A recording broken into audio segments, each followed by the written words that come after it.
Okay, so movement 2, the Adagio, and it's just 2 pages long. And the first thing to notice is it's in the tonic minor, which is really incredible because it's the only slow movement of a Mozart sonata that's in a minor key. There are plenty in the concertos, but it stands alone in the sonatas, and it harks forward to the really famous slow movement of the 23rd piano concerto.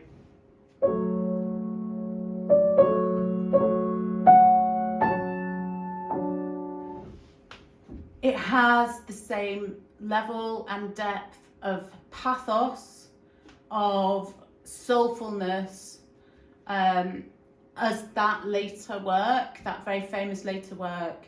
And basically it's incredible that young Mozart wrote this, and it's like they say, isn't it, that God was speaking through him as he wrote down his compositions, and they flowed flawlessly onto the page. There were no workings and crossings out and all the rest. It just came through him.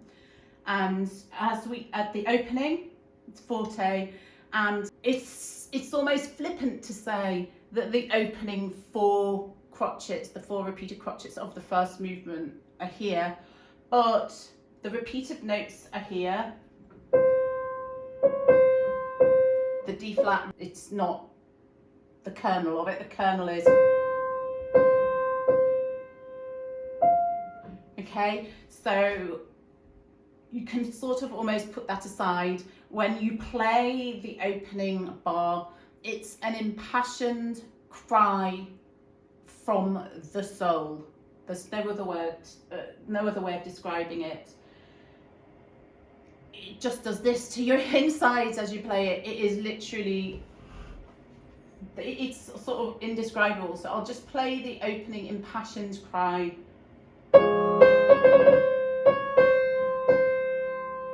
Okay, so there it is. And it does feel a little bit like this could be a string trio to open the 3 clearly marked parts. And you'll hear there are different voices coming in. So the opening statement is answered in the alto, maybe the viola, and then in the cello or in the bass. Okay, so let's have a little play and a little listen.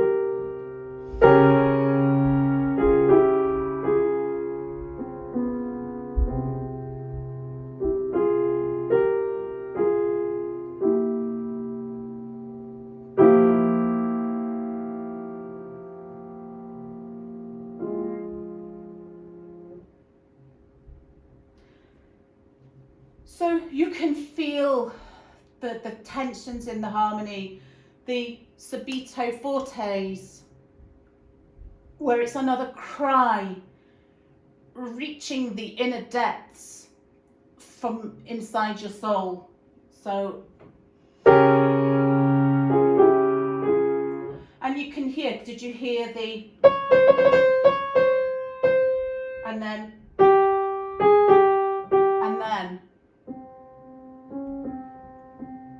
and on bar 3, where we get the piano, it's a magical colour change, a magical change, not only in dynamic, it's the colour, and it's another worldly C major.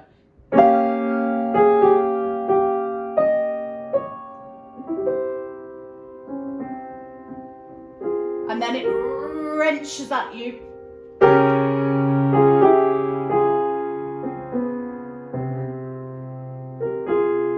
And again. So the fortes, the subito fortes, they're not loud. They're a literal wrenching from your soul.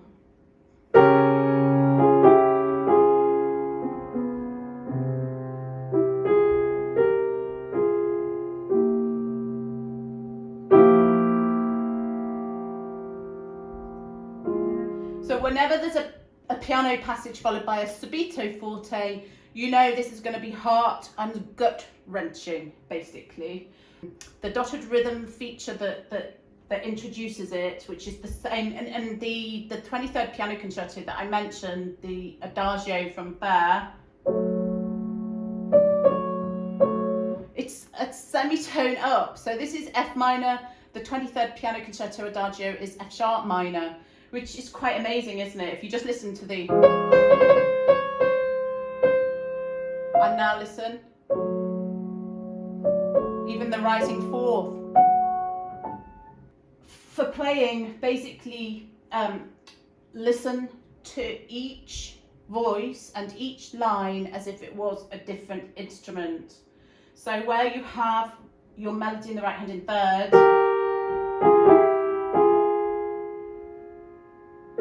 this is two people playing.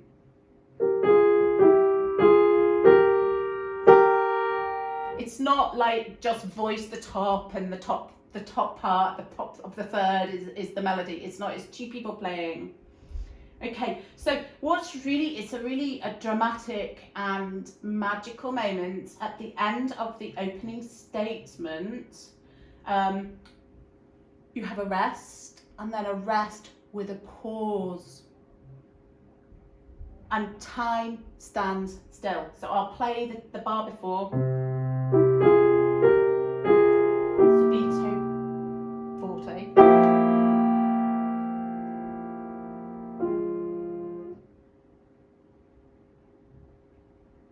And then you have transcended into heaven.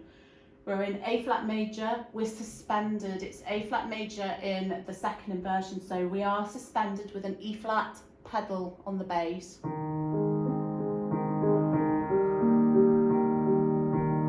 We've still got our sudden fortes, which it's a complete feature of this movement. But let's just listen to the magic of that bar.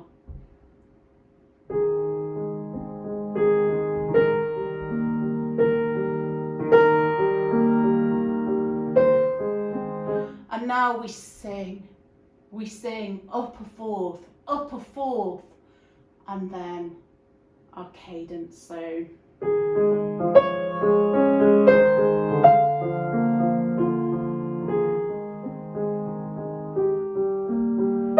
okay, ready for another subito forte, literally wrenching your very soul. And it's up chromatically to here.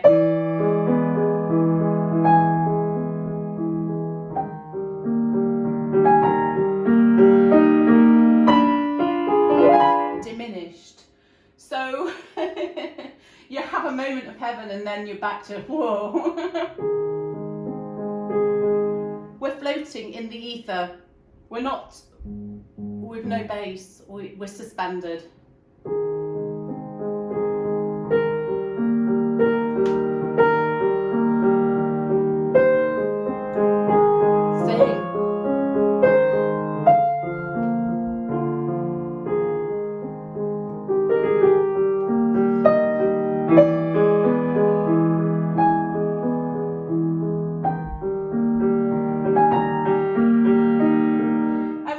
In the left hand, an Alberti bass really blocks the harmony.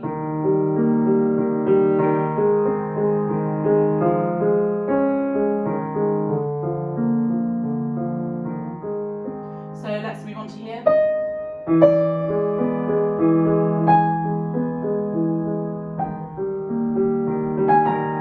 Almost a moment relief, but not for long.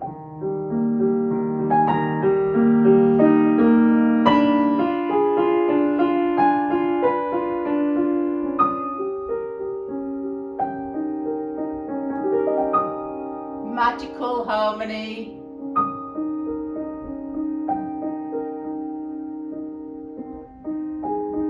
And now a feeling of being pushed forward.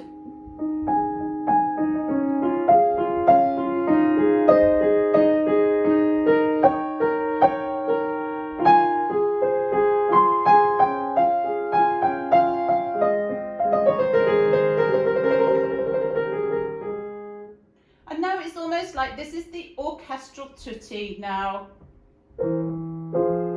Orchestra. Question. Orchestra answering.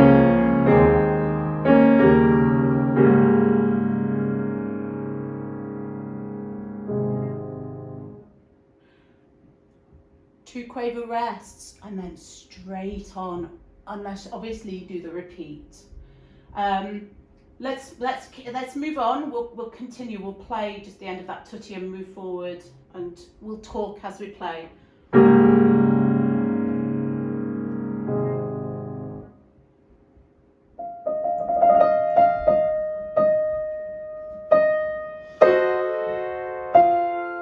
So the trill here, it's a question. What's happening? Asking, answer. Do you really want the answer? I'm not sure you do. Repeating. Orchestral tutti. And now, G flat major. It's sort of touching G flat major. It's a quite unusual key for Mozart, but this is like you've slipped into the heavenly realm again. So let me just do that orchestral tutti.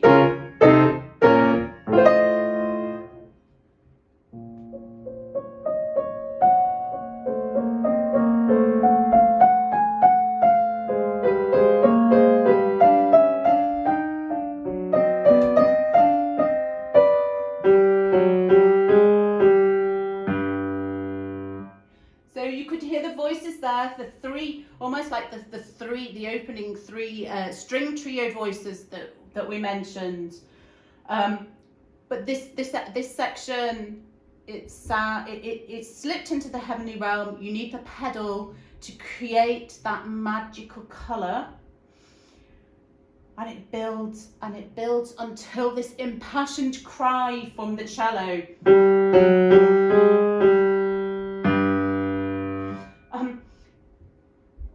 Really, you have to think we're not playing a piano here. We are playing a piano, obviously, but we're not playing a piano. These are either voices, these are the orchestra, these are instruments, and every note, every phrase has a different colour. It has a potent, very potent meaning. So this movement, it's so it's short, but it's so cohesive and potent. It is so deeply charged with feeling and emotion and your soul. It's really hard to describe. So we're coming up to another terrible impassioned cry. So after we had our cellos,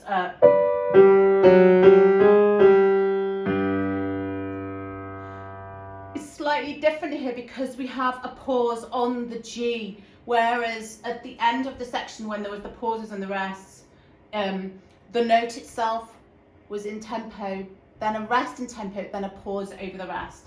This has a pause on the low G. It's grave. It's serious. And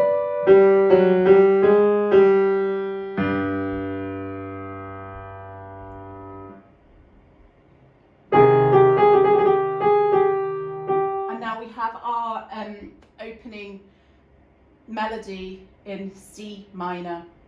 And again, it does feel to hark forward to the 24th piano concerto when Mozart really embraced the C minor. So let's have a listen.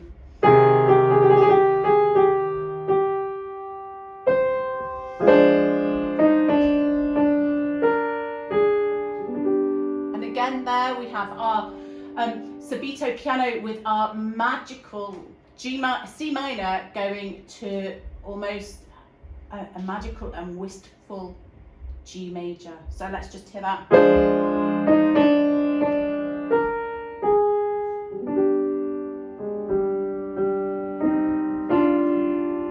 Cello. And then the thirds, the rising thirds are leading back to the opening melody. And it's almost like a relief to listen to in thirds, because when it's in thirds, it's almost like two singers. When singers harmonise, they're going to sing in thirds, aren't they? And it's almost a little relief.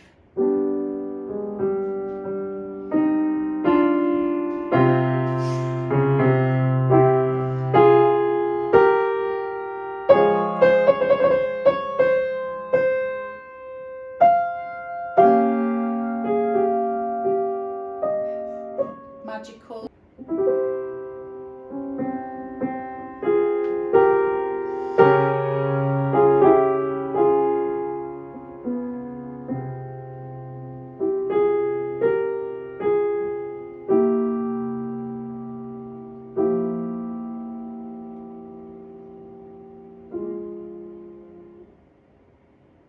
And then we have one of our incredible pauses again.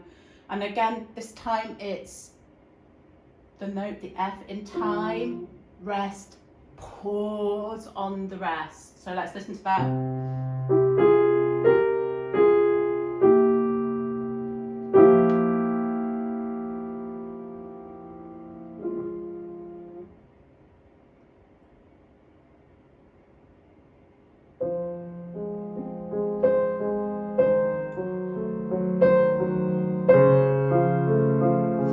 So now you have to hold back the tears when you play this section, whereas it's basically the development of when we stepped into heaven. Now we've got F, E flat, D, so we're not hovering in heaven over the E flat, which was the second inversion pedal bass. It's quite serious. The repeated C's, there's something very disturbing about them.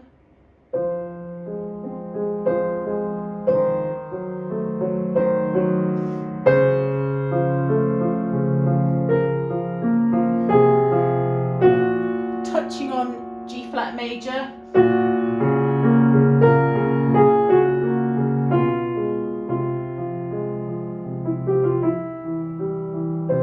Impassioned cry.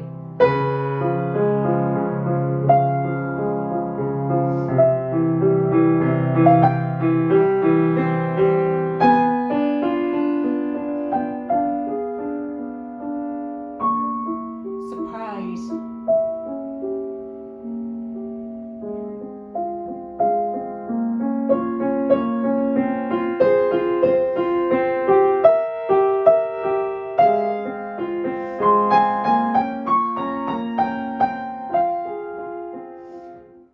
So you can hear how it takes you on a journey of touching the depths of despair, to touching at bliss, to back to despair and impassioned cries. It's like a roller coaster. So from here.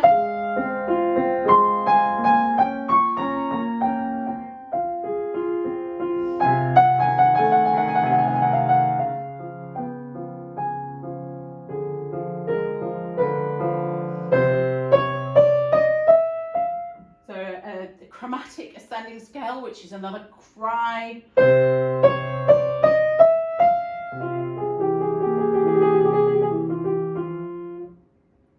Just the orchestra. Tutti.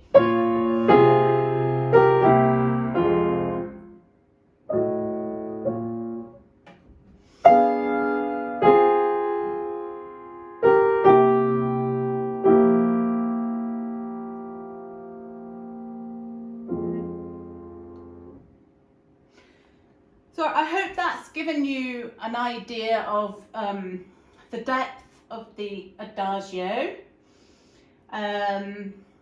It's truly a miracle in music.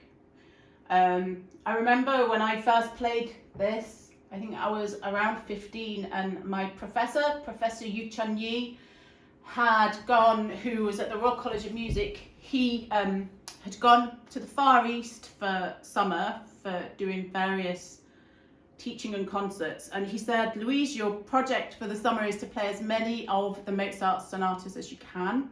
So I started at number 1 and I played through many of them and played this movement and literally was transported to the same place I am now. It was like going home. There was never a question of what did the notes mean. It was just inevitable. Okay, so moving forward, we go from the deepest of the deep to the funnest of the fun. And straight away you can see the Presto. So again, Presto, I mean, actually Mozart doesn't write Presto that often, so it's very, very fast. It's light, it's playful. It's literally, it's like a game of Tig. It's a romp. It's almost like Mozart. He's the mature Mozart of the Adagio, and he's back. He's the child again. And he always was the child. He had the childlike characteristic, always, you know, all his funny jokes and all the rest of it. He, basically. So, starting with a descending arpeggio, does that remind you of anything from the first movement? And there it is. Your repeated Fs and descending steps. So there, it's all there, and the whole movement basically is constructed around that, and it's like a game of chase, or a game of what we would say a game of Tig, you know.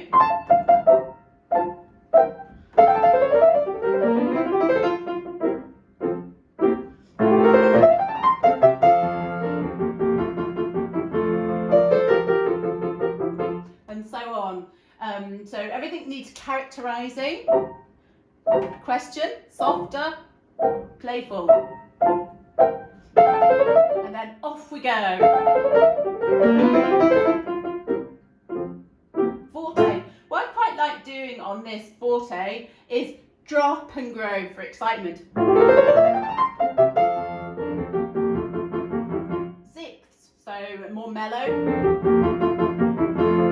Singing, third.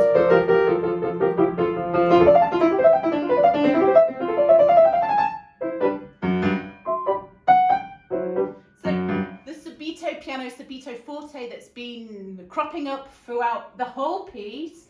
Here, it's like a big joke. You know, maybe he's hiding from his father or something, or he's just playing.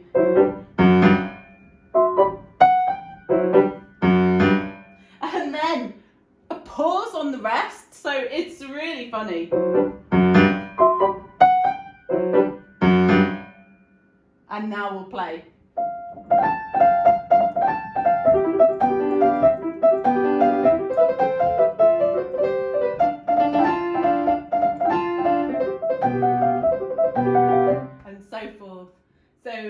Loads of, I mean, basically your subito, piano, forte, and etc. That's just playing. It's fun, and everything is constructed with the same things that we saw in the opening of the first movement. So the arpeggiated sentence, the steps, the chromaticism,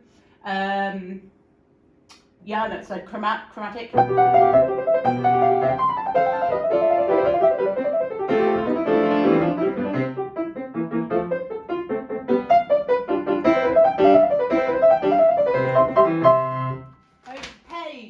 We have our lovely broken octaves, and so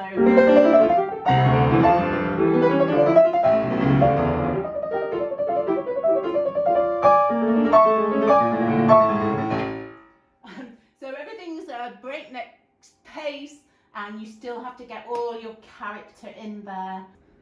Let's just play the ending.